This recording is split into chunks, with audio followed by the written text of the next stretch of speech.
Techie Chan is back. State Representative Techie Chan of Quincy joining us for a Techie Talk post-August Moon Festival, Techie.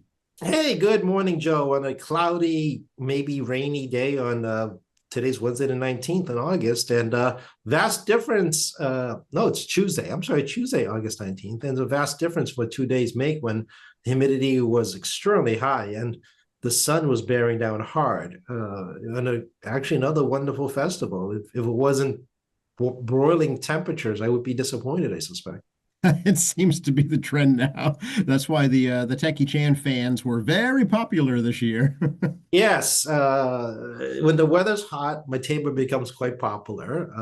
I'm one of the few folks that actually will stand in the sun with my material, personally handing stuff out. And, until I run out of material, the rule is very simple. Until when I'm out of stuff, I go home. And we passed out about 2,800 plus fans. I gave away 1,000 jar openers. So jar openers are very popular. And probably over 300 pocket magnifiers.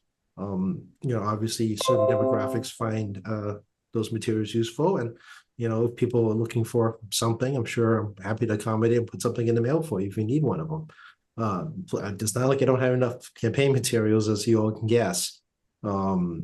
Just decades and decades. I think I calculated something like 30,000 fans I've given away at the August Moon Festival at this Wow, point. that's a lot of cool people.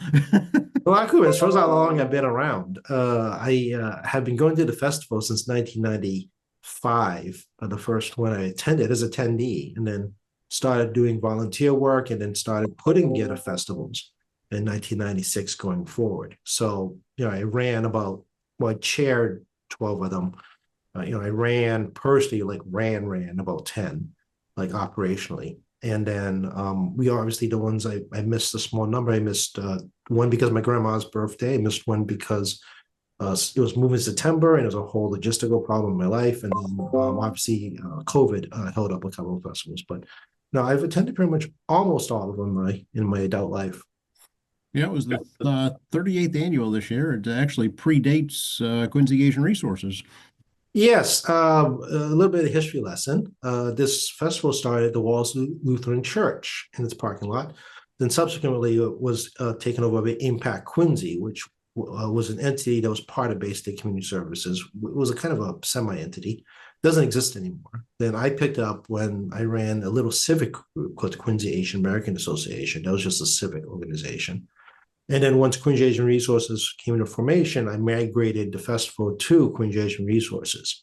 And to be perfectly honest with everybody, it's a revenue generator for a nascent agency. We had to make it profitable because we had limited grant funds and we didn't have a donor base and we didn't have any actually money generating ability yet. So the August Moon Festival became very crucial on the early days on revenue generation to get it started. And while it is an important part of the community, and as I think everyone told me, the table costs have gone up. Running a festival is very expensive these days, especially with inflation. And obviously, still needs to make some kind of profit because you have negative revenues. That's clearly not good. And it's a bigger event than Lunar New Year, and it's a bigger event than the annual dinner. So the logistics are very huge. This is a far cry from the parking lots of Lutheran the church, and as well as far cries from North Quincy High School parking lot, or me doing it on Billings Road. I mean, you have bouncy houses, you have food trucks, you have a lot more vendors, you have a food day performances.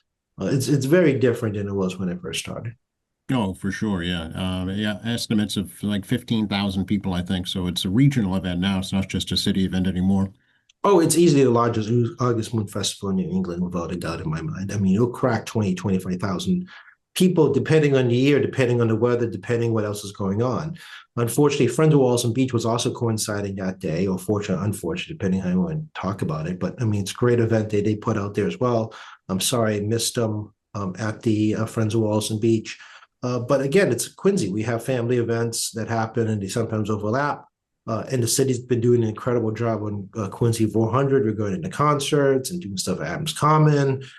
So many things going on this summertime here. And, I can't speak enough about all the hard work of the different volunteer groups in the city working together, as well as the DCR at the state level to, try to keep as much fun things we can during the summer months. Yeah, it's not over yet either. Still stuff coming up all year long. So folks should check out Quincy400.com is the website. No, absolutely. Get out there, enjoy celebrating the 400th. And then I think the next, well, a little early, but we're both going to be on vacation soon. So Chowder Fest is coming up, which is the next big event. That attracts probably 5,000 plus people out in Hell's Neck. That's, I believe, September 13th, a Saturday. All right, very good. It's the Hell's Neck Community Council, I think, puts that on. That is, I'm trying to remember. I think it's $5 for entry. I'm trying to remember.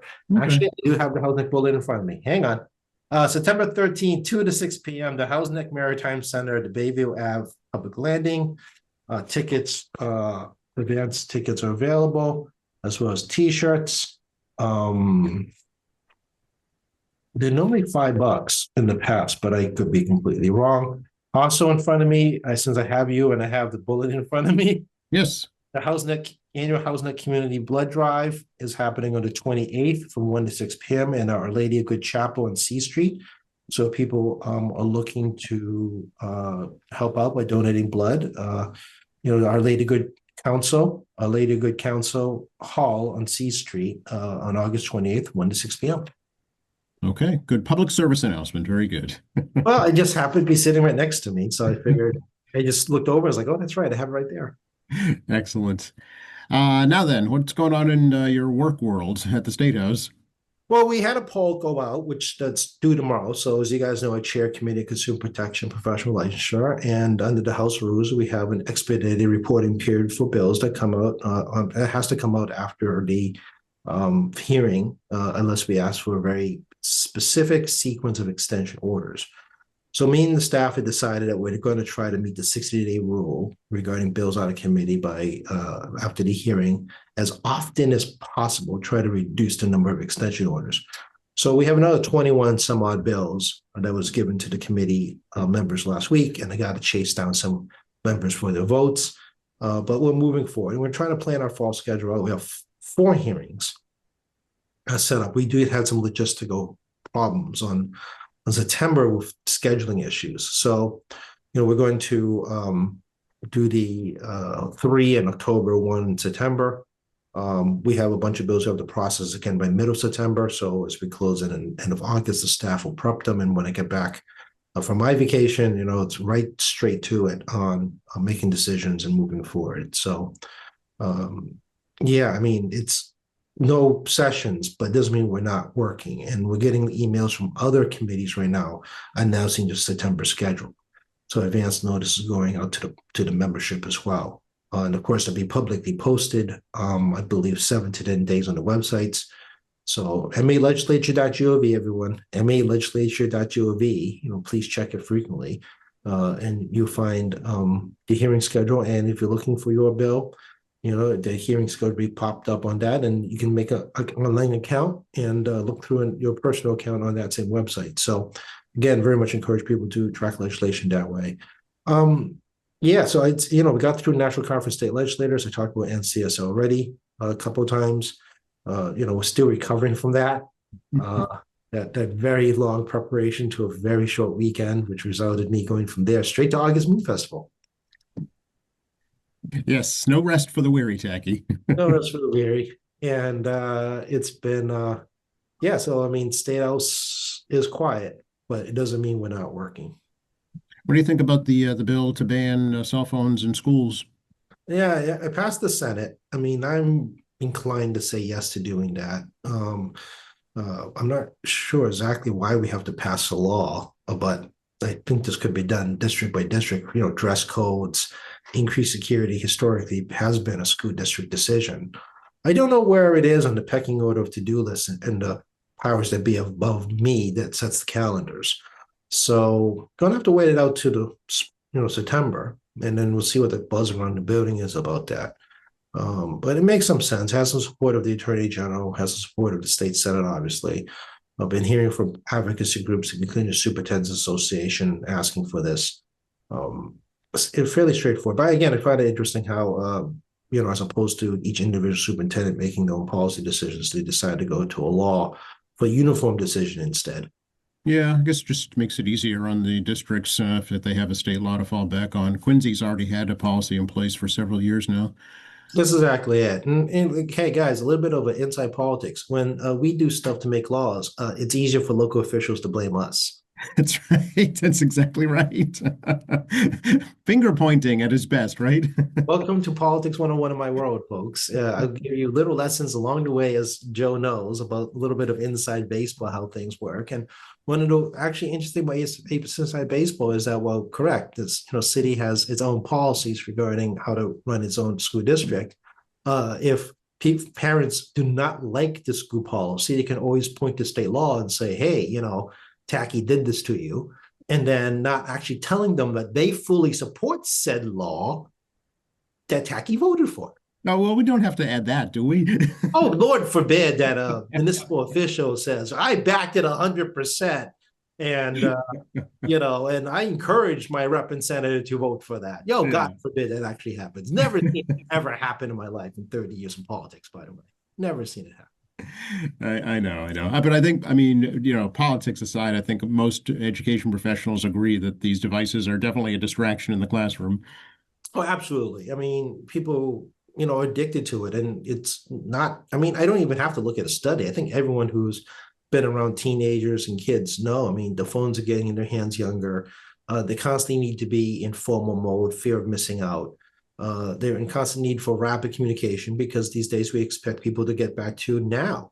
It is very different from when we were younger. Well, it was not unexpected that you would have to wait for a phone call. If you did not have an answering machine, you would have to call back more than once. And yes. It is the days of busy signals. Remember those? Oh, yes. You couldn't get through. So either you mark it down or you try to keep a mental note that you couldn't get through, and I'll try again 10 minutes later, right? We live in an area of just rapid. And, I like to show kids the old stay-at-house wooden phone booths in the house lobby just to show them that phone booths were a real thing, much less wooden ones. But, it's kind of how the attention span works. And even I've fallen victim to it because, well, I do text friends. To be frank with you guys, 75% of my texts are work-related with the office. And the text chain helps us kind of weirdly follow a conversation with my 5 other staffers, actually 4 right now because Eric has left me to go to law school. Gets us to be able to track, okay, who said what when, so we get a little bit of a timeline of how our conversation went. Right. It's a living document essentially, right? Yeah. Yeah, it can be very useful for work. Well, despite my 2 thumbs or 10 thumbs punching poorly. It can be useful, but I do text friends and whatnot, but seriously, the vast majority of texts are work related. Since last we talked, the supplemental budget bill passed, Jackie. Yep. We did a supplemental budget, and a lot of it was predominantly bill paying. I remind folks the word supplemental budget used to be called deficiency budget when I was a young man, where it was not actually a lot of new money. It was actually moving money between accounts and money between reserve funds to pay bills. You may be aware that we do keep a little bit on the side through every budget because of things like snow removal or storm damage or things you couldn't anticipate regarding particularly New England weather that you pay for as you go along. But also transfer between accounts and what little federal money we're getting, because who knows what's going on with DC anymore. We do receive federal funds, and those are transferred as well between different accounts. And then, we sometimes get some settlements. And if we're lucky, we have a little extra surplus money that we can use to fill gaps in various bills that need to be paid. So, that was a big part of it. And then in the news, you guys are aware the bar advocates had been locked out on work. There was an increase inside this budget for them. Very unusual because it came out of conference committee that way. It was actually not in either the House or Senate proposal. So this was actually a very unusual situation. It actually does not follow conventional operational of how we handle conference committee, but given unique circumstances, House and Senate leadership decided to put a adjustment for the bar advocates in this version, as well as the Committee on Public Service. And we also funded other collective bargaining agreements at the same time. So a little bit of an unconventional issue to address a near-term emergency. Yeah, I don't know that they've actually gone back to work yet, though. I'm not aware of it either. Again, I did receive some email communications, not constituents, about the bar advocacy issue. I told you more than once, we got caught off guard because no one said anything to us. The advocacy work during the past 6 months was non-existent in the State House.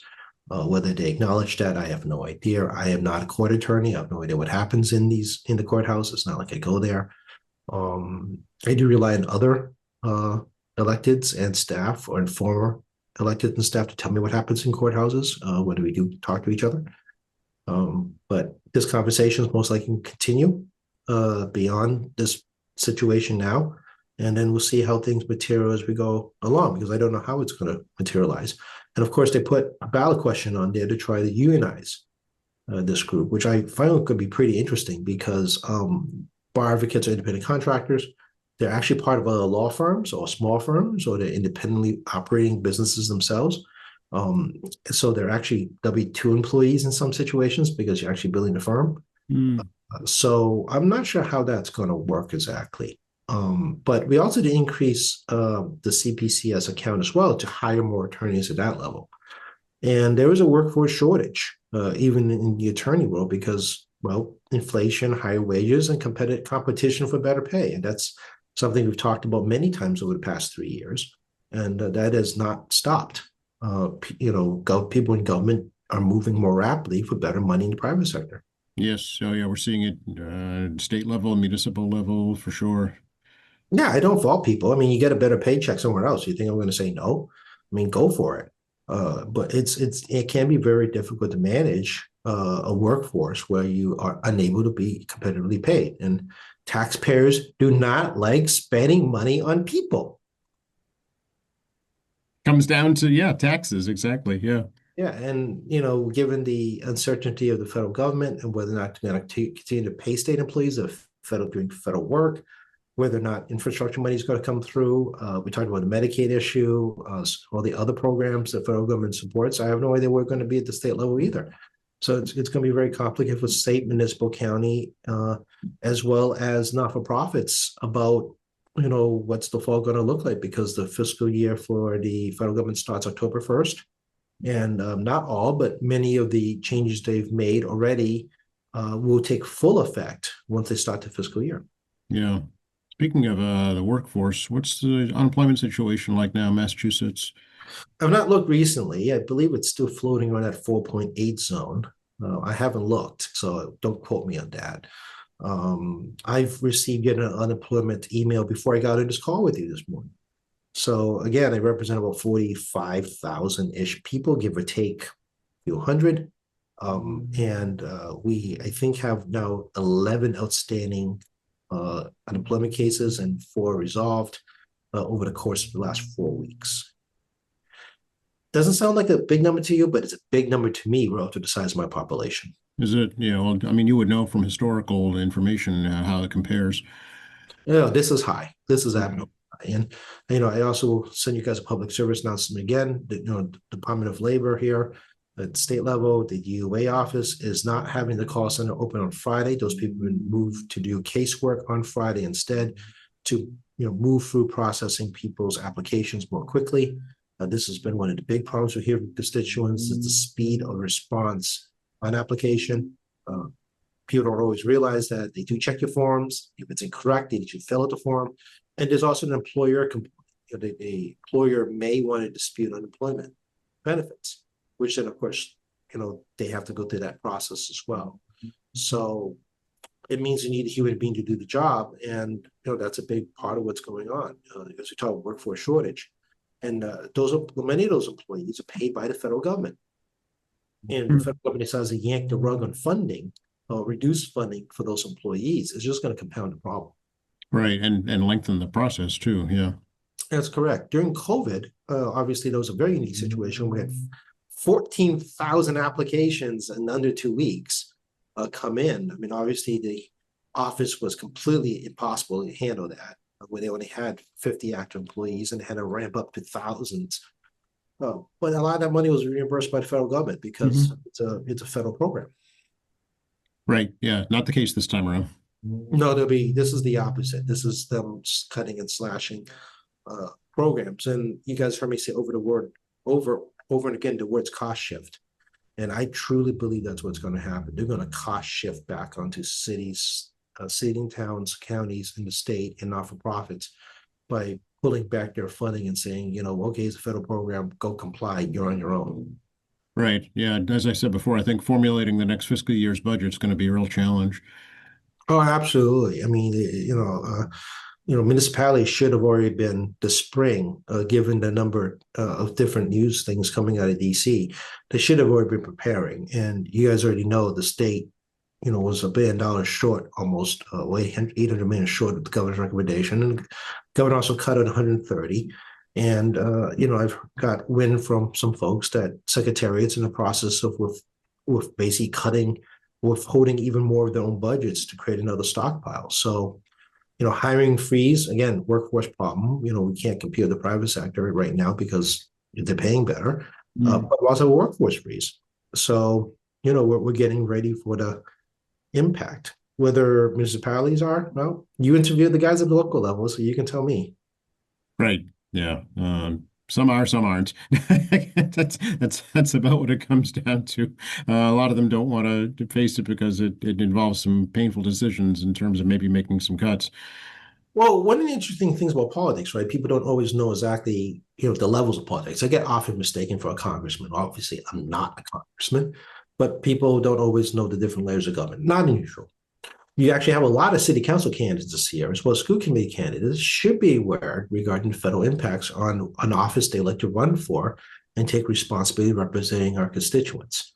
Um, I don't think it should be a central part of their campaigns, but I do think it's something they should be able to talk a little bit about and how they think the municipal government should manage federal cuts on programs that affect a lot of our social services here, not necessarily just at the city level, but also a lot of local not-for-profits.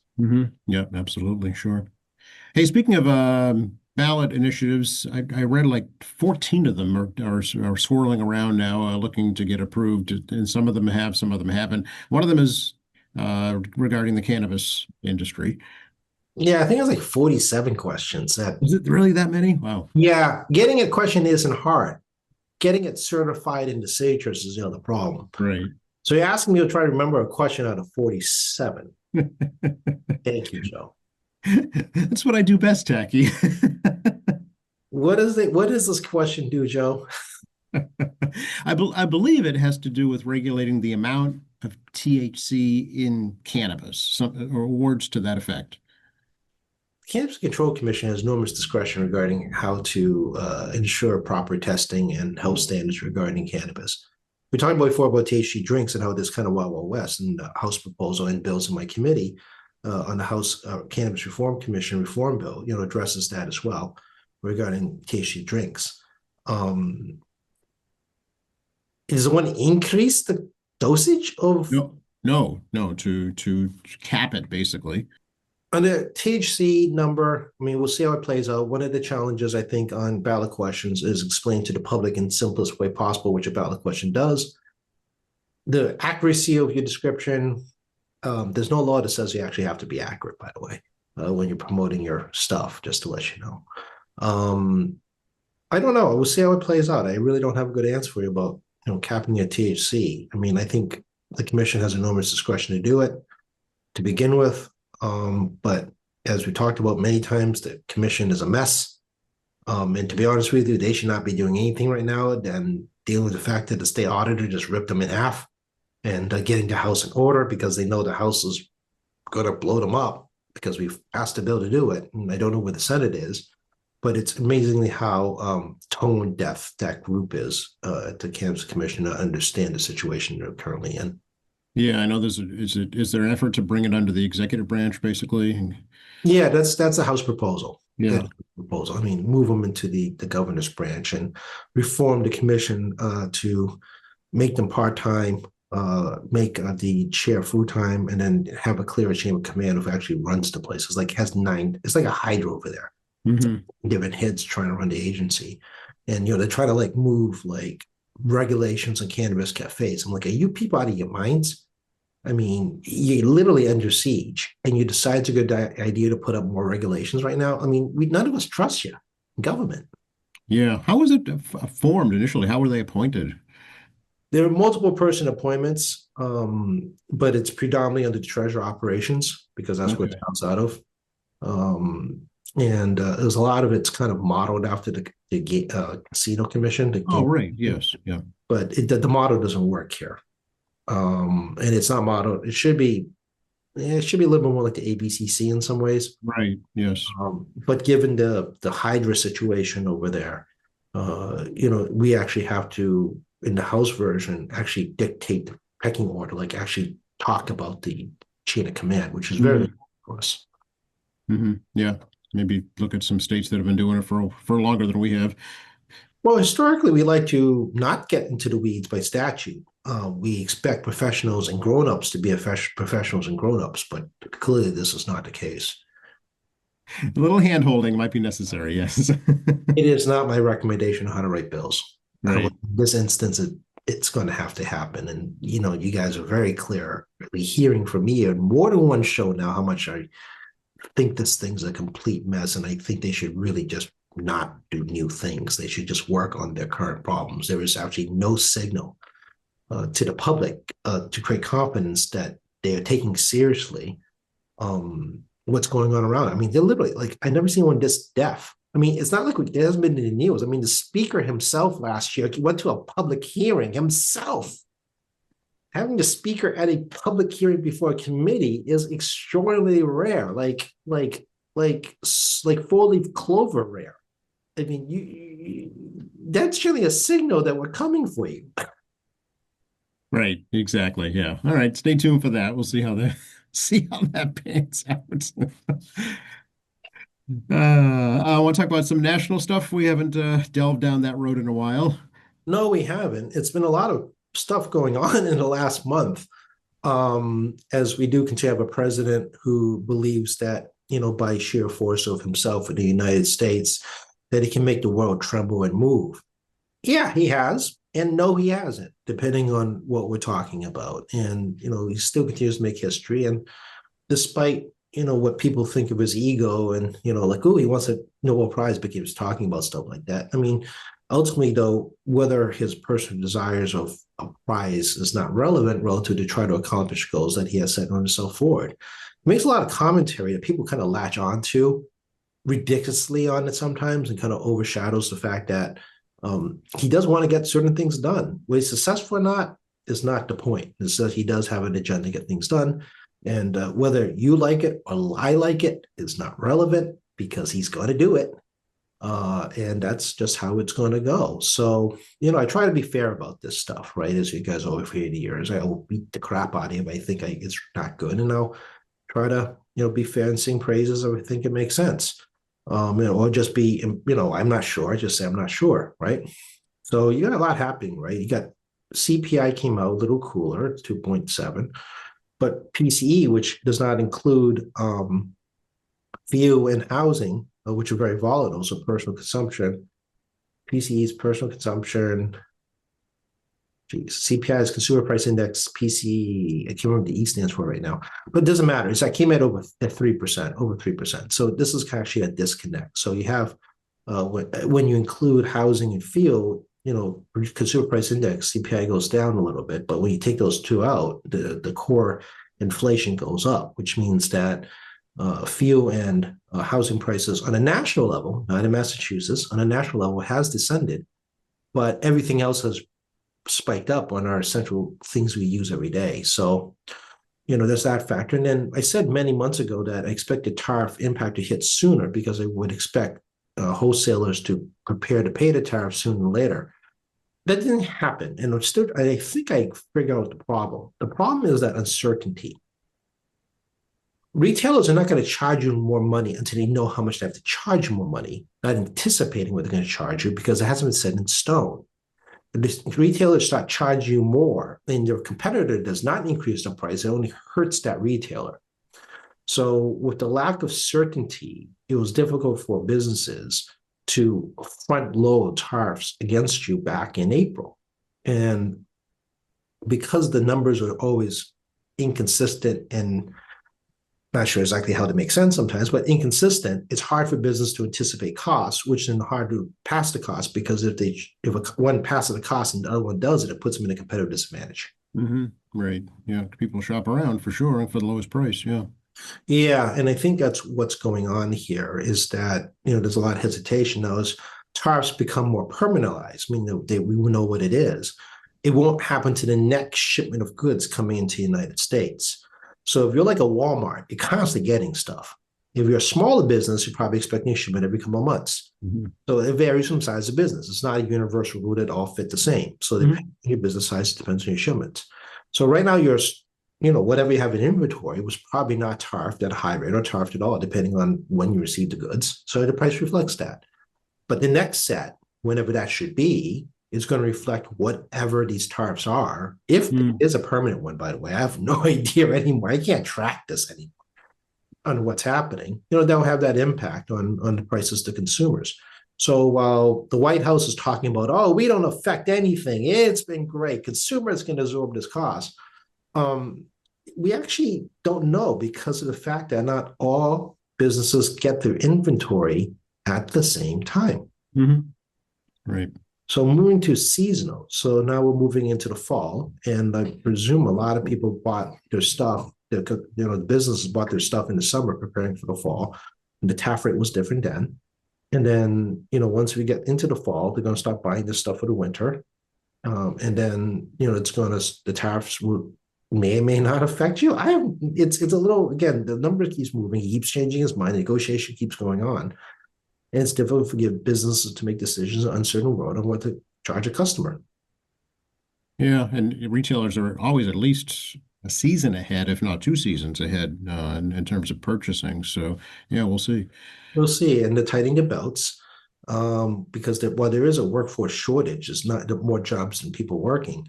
If you're in a smaller business scale, you're not hiring new people right now. Too much. Right.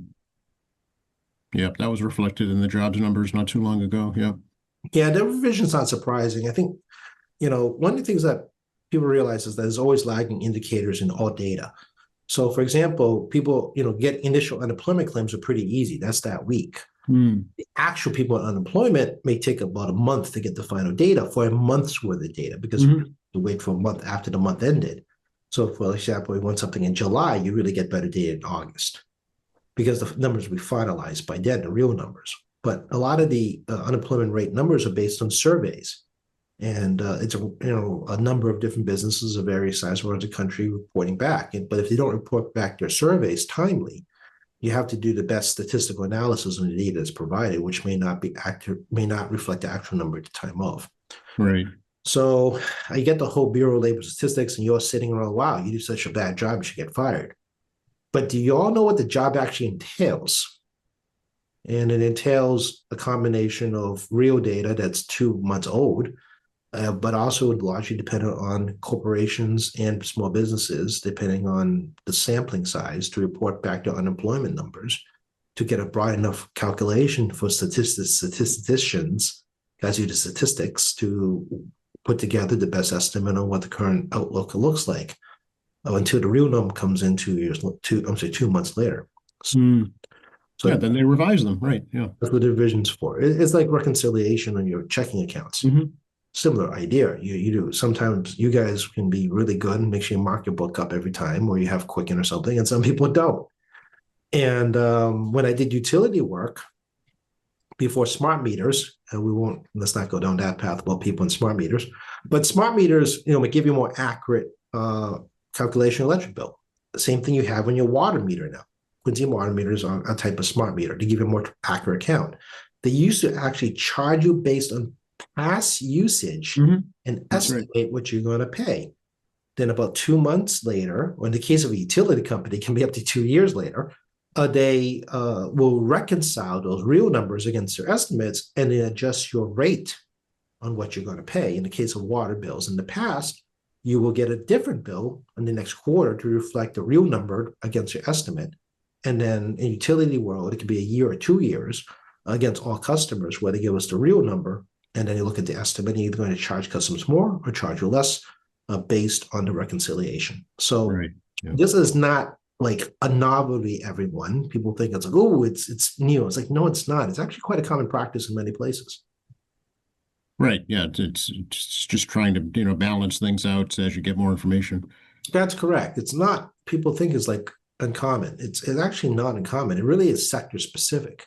So I just named two things that is quite common in your lives. One is utility bills, and the other one is your water bill. And you may recall, some of you have heard stories about people who got big water bill changes when the smart meters went into their homes, because since they had a more accurate number against the prior estimates, the city was really off in their estimates, and unfortunately, that homeowner got smacked with a giant bill. Right. Then, yeah, then had to maybe work out a payment plan or something if it was too big for sure. I didn't hear many credits going back to people.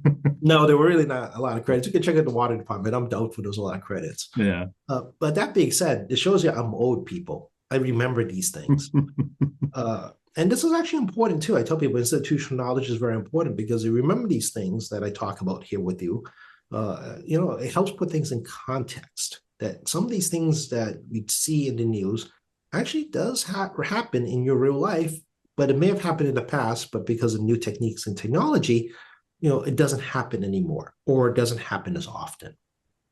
Right. Yeah. So, not to think that it's something brand new out of the blue. It's just been a while, maybe since one person's lifetime if they're in their 20s or 30s. Oh yeah, some young folks has never experienced this, which Right. again makes us feel really old. It's like trying to explain what a carburetor is. Yeah, that's Uh, true. but switching to cars quickly, very rarely you hear a car accident due to a car defect. Modern technology has more reporting data. Your car knows a lot about, but not everything. A lot of things about how you drive and the condition of the car that's transmitted back to manufacturers. And if they get a lot of cars saying we got problems, they'll do the investigation. Recalls happen before actually anyone gets hurt. Right. Yeah. You remember, and I remember, car defects happen. People died. No, yes, I'm thinking of the early Ford products with the gas tank issues, and I mean many examples of that. Yeah. Yeah, it was a real thing when we were young, and now it's not because of better safety. Hmm. Yep. Also, intrusion on privacy, but we, That's another show. yeah, we talked a lot about that already regarding right to Yeah, repair. we did with the right to repair. That's right. Another national issue that's kind of fascinating to watch is this whole battle over redistricting the congressional maps. Yeah, I mean, it was did it call it come assemblymen or state representatives? I can't remember in Texas, but the Democrats came up here, apportioned Massachusetts, and held a Sandals protest. Historically speaking, everyone, when legislatures try to pull this stunt, it never works Mm, ever. We did this. This happened in Wisconsin some almost 20 years back. Texas has done this more than once. I've never seen this trick ever work anywhere. Period. It because it has to end somewhere. That's correct, and it never works. I mean, it's a great headline story. It brings attention to the matter, but the attention was already brought to the matter. And while it does create more sensational stories and all these crazy threats between government officials, which I find professionally very disturbing that people like to do that and find it like acceptable for some reason. That we're professionals, people behave like it. Um, it doesn't work. Mm, So you know, every state's different by constitution. We just dictate the lines. Every law is different of how they do it, and every state can change the laws pursuant to whatever their laws say or the Constitution says of how they do it in their state. So, can they do it legally? I presume so. Does it start this kind of midterm election battle over redistricting in many states? Maybe, because it breaks traditional norms. I can't recall ever seeing these wholesale changes on redistricting before the new census puts out. But there's also a numbers problem because the most populous states that isn't Florida and Texas tend to be states along the water, which tends to be Democratic states. mm. California comes to mind. New York comes to mind. Yeah. New Jersey comes to mind, right? Virginia is a mixed state right now between Democrats and Republicans, right? You go to places like Michigan, which is a mixed state between Democrats and Republicans. So since it is equitable in the sense that the population of the country subdivides out the congressional districts, well, states gain or lose congressional districts. There is a degree of professional courtesy where in many states, sitting Congress people, as well as state senators and state representatives or assemblymen, depending where you are, there's a degree of professional courtesy about, not screwing over a sitting elected. You think I'm joking? It's true. No, I believe you. Yeah. Unless you're like a complete jerk, more times than not, state legislatures, as a professional courtesy and local politics to keep the peace, are not inclined to totally screw people. Seriously. They generally go after the ones that are complete jerks to everybody because no one's going to protect the jerk. Right. So this actually breaks a degree of professional norm in all states where there's this kind of courtesy here, not to stick it to people. And but that's gone out the window because again, people can't behave like professionals. But I mean, also keep in mind that the densest states are the ones that are along the coastline, which tends to be Democratic states. Mm. And if they're going to stop playing games in places like Florida, Ohio, West Virginia, I don't think you can do anything in West Virginia, but places like that, and Texas obviously is a monster-sized state. You still got like Washington, New York, New Jersey, the entire Washington State, Oregon. You can play around in Michigan. People can stop playing these little games all over the place because it'll be responsive. When one moves, the other one's going to move. So it's a game of responding. So, and also don't forget, legislature is different in the country. We're a full-time legislature. Yes. The vast majority of legislatures are part-time. Yeah. So either have a recall method like they do in Texas, where they only work like 4 months every 2 years, by the way, the legislature. Super powerful governor. They may not be able to respond depending what state you're in because some states cannot come back once they adjourn. Right. So it would be up to the governor of that state. Yeah. If there is a provision in the Constitution. Oh, right. Or would have to wait, basically. Yeah. So this is not as simple as it looks because you have to take into account that all 50 states have different operational methods, 50 constitutions, 50 state laws, 50 different states, of which I believe only 45 of them are all part-time, 50 of them are full-time. And it becomes a tit for tat. So like, for example, you could do a massive redistricting in the spring. Let's say you have a state that doesn't come back, the legislature doesn't come back in the spring, and they come back, and then in the spring, they decide to just totally rip up the congressional map in a short period of time and start respond to other states respond. This thing is ridiculous on so many levels. I mean, states historically do not sit around, look at a state next door and say, I'm going to do this. This is an internal state function regarding local politics and how they're going to manage something. Right. So this is like crazy. And from my personal perspective, right? I mean, and again, unless your law or constitution says something different, I mean, legally speaking, every state can do what they want unless there's something prevents it, the constitutional level inside their state. But hey, I mean, we're living in strange times. I mean, that's what me and John Keenan keep talking about. We're living in strange times. Yeah. Well, I mean, typically you'd wait for the next federal census, right, in 2030.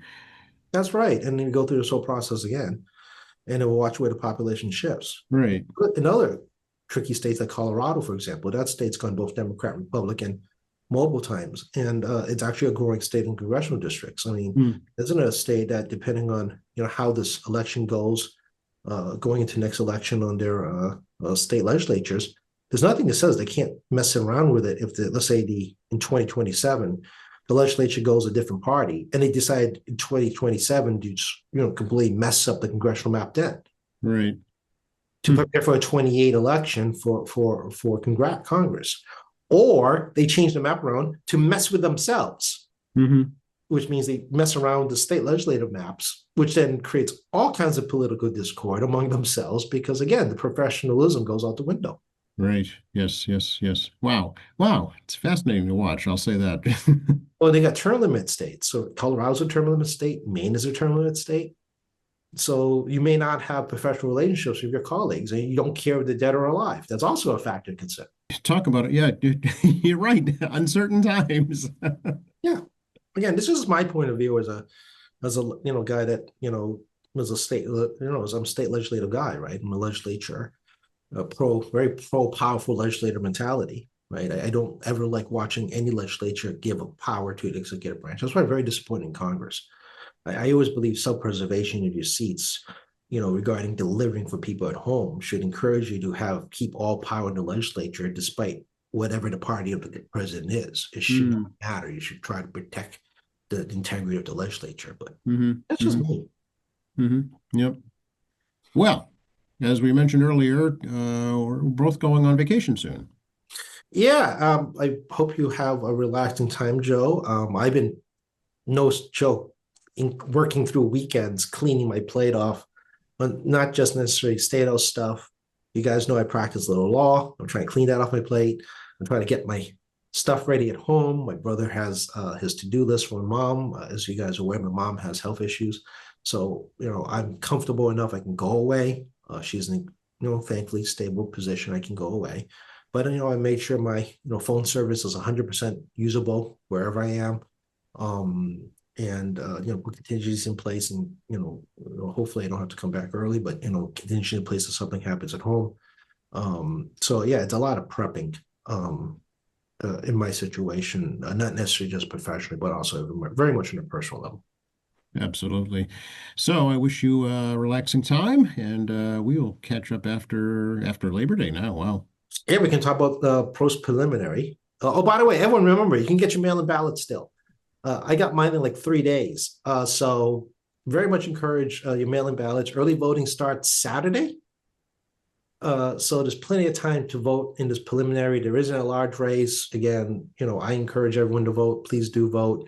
You got a ton of time, ton of ways to vote, and make sure your voice is heard, even in a preliminary race, which is in Ward 6 and at large for everyone that isn't in Ward 6. That's right. Yeah, there isn't a large preliminary. So Yes, there is. There's 8 candidates actually for the 3 at-large seats. So yeah. yeah, so very much encourage everyone to get out there.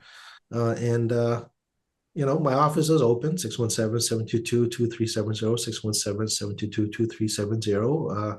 My staff is there. I hopefully will not check my email too much, but I do have email at tackey.chan@mhouse.gov, tackey@mhouse.gov.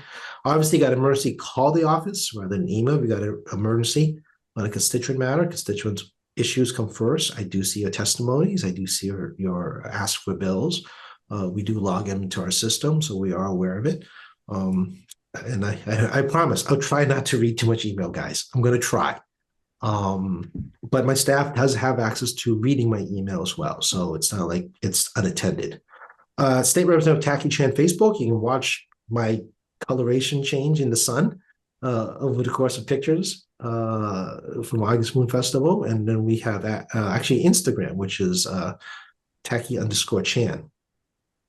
Yeah, I didn't realize it was that simple. So you can follow Facebook to my Instagram, which we're still working on getting more things into Instagram. We're basically abandoning our @TackeyChan at X in terms of as a primary media source. TackeyChan.org is a contact page. Look for phone numbers there before you call us. It may speed up your information gathering. MALegislature.gov, talked about earlier. Definitely visit that page often. We have QATV here with Joe. Obviously, you can watch our past shows, but Joe's interviewing local candidates, and they'll have the public service announcements already out there. So if you want to learn about your local candidates in the 3-minute pitch, definitely turn on QATV on the radio and YouTube, and obviously on your cable station. Absolutely. We're all doing our best to keep people informed. Thanks so much, Tacky. Thank you, Joe. See you in next month.